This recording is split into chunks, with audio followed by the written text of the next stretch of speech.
Hola, soy Roxy Chalí, artista visual, y hoy les vengo a compartir acerca de las abejas.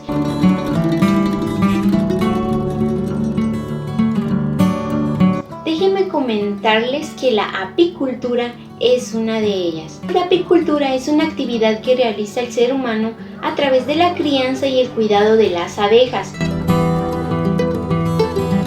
Cada trabajo, cosecha tiene, ahí ponen la abeja, ¿ves? Traen las patitas. Que poner una trampa, pero todo eso lleva su trabajo, poner una trampa aquí.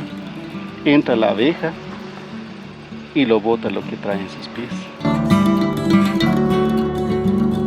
Podemos obtener varios productos, como es la miel, también la cera de abejas, impermeabilizantes, shampoo, la jalea real, acondicionadores, cremas, entre otras.